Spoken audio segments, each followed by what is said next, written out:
Hi, my name's Jordan Nelson. Today I'm delighted to be chatting with top UFC flyweight contender Steve Erceg. How's it going, Steve? Yeah, I'm doing very well, thank you. Obviously, you're days away now from the biggest fight of your life. You're at UFC 301 on May 4th for the title. How you feeling? Yeah, I feel good. Obviously, the whole experience is still a little surreal. I've seen my face on posters and promos and all that sort of stuff's very cool. Um, but yeah, I'm just very excited and I'm feeling good, strong, healthy, and ready to go. Brilliant, and it's been like a meteoric rise for you. I've been obviously doing a bit of reading on you and looking into it, and then you know, one minute you're working in KFC, the next minute you eat KFC, and you're getting a call for this type of fight. Talk to me about that moment when you get the call. You ranked 10th. It weren't particularly expected. What was you thinking in that moment?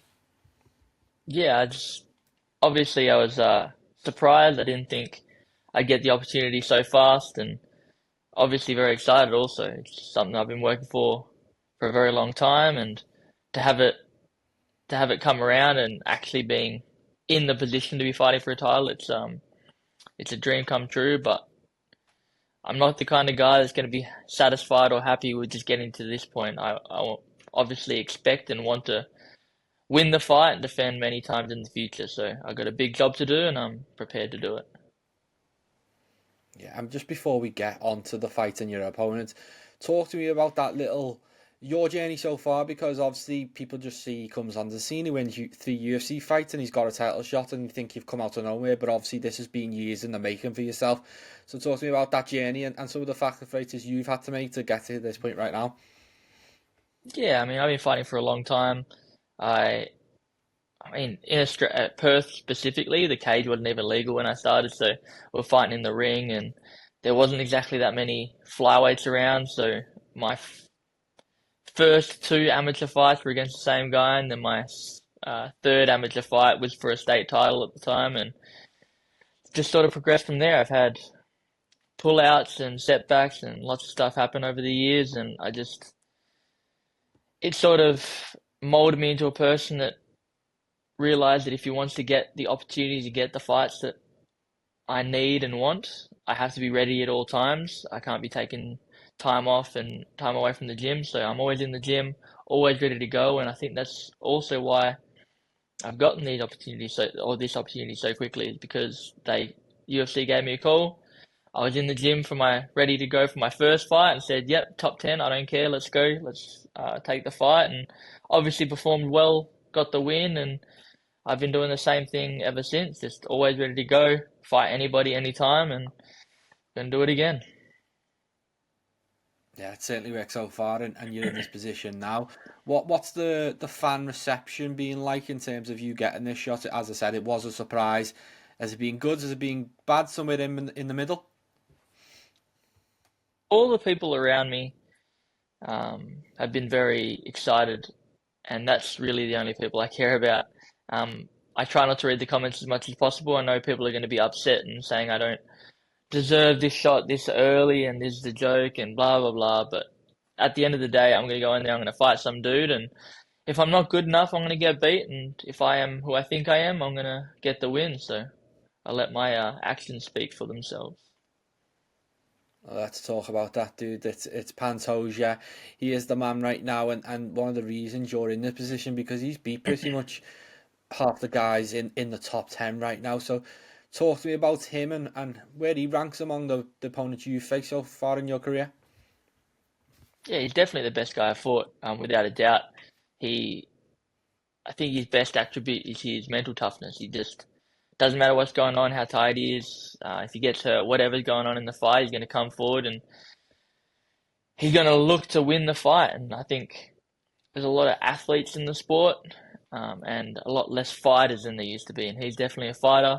I feel like I'm a fighter too, and we're both going to be looking for a finish the entire fight, and we'll see who comes out on top.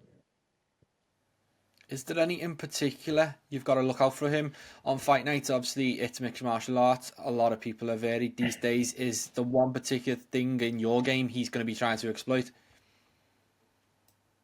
I mean, I think just in general, he's going to be trying to look for my back. I think it's his best position.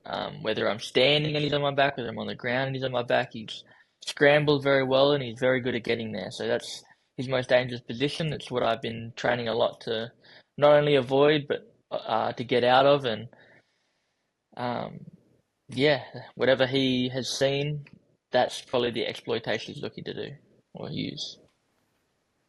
And what about for yourself? What's your route to victory?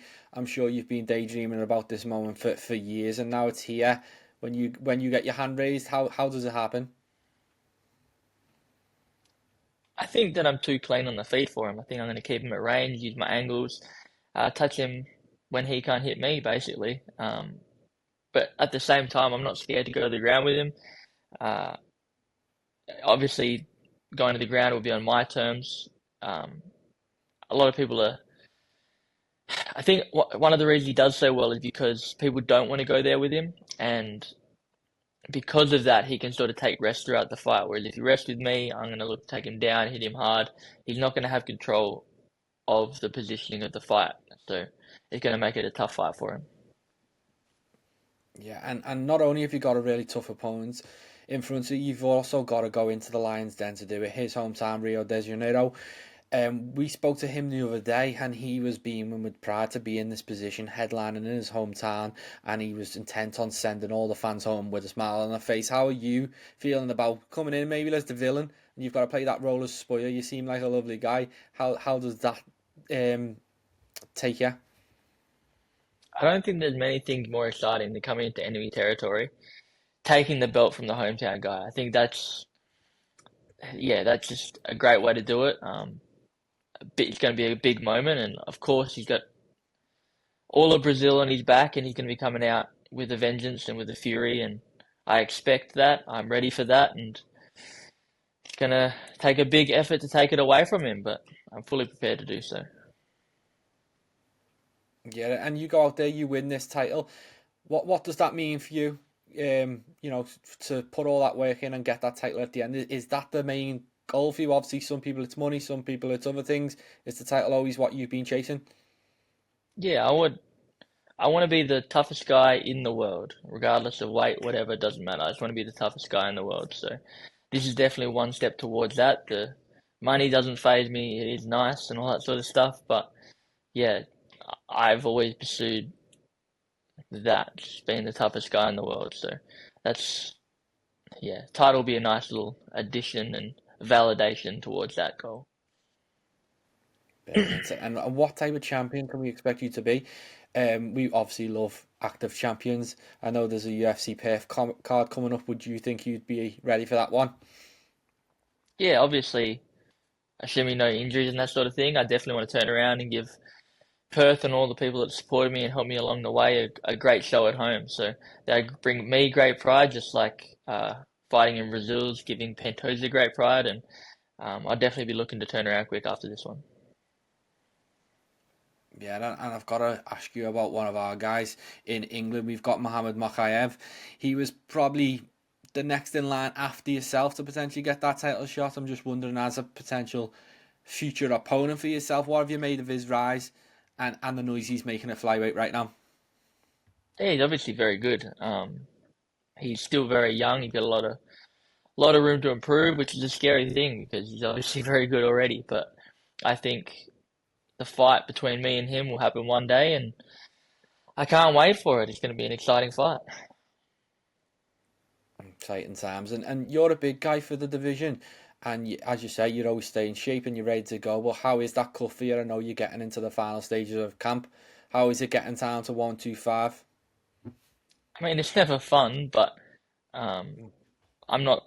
I don't feel like I'm the kind of guy that's dying to get there or anything like that. I feel like it's hard, but I do it easy enough. As easy as you could hope for, I guess. And is that what motivated you to stay at 125? I know you've been a bantamweight throughout your career. Was the When you come to the UFC, would it ever have thought, I'll just go straight in at bantamweight, or was it always going to be flyweight? No, I was always going to be flyweight. The only reason I've taken bantamweight fights is because I couldn't get flyweight fights. So I'm definitely not big enough in my head, at least, to be a proper bantamweight. I do want to go there one day after I've defended the title a few times, but Yeah, it's not on my horizon right now. Yeah, looking into the horizon, is that the future goal? Obviously, everyone wants to get that double champ status. We've had 4 so far. Are you hopeful of adding your name to that list down the line? Yeah, I mean, I want to do it properly when I do it, so I'm sort of more leaning towards the way John Jones has done it, sort of win the flyweight title, defend it for a long time, and then relinquish the title, put some size on, and then move up to the bantamweight. I don't really care too much about having both belts at the same time. Once I move up, I have no plans on defending both. So that's my thoughts. Sounds like a great plan. First things first, we got UFC 301 on May 4th. Thank you for your time today, and I just wish you good luck with everything you got going on. Can't wait to watch the fight, mate. Appreciate it. Thank you very much. On AM, on DAB, via the talkSPORT app, and on your smart speaker. talkSPORT.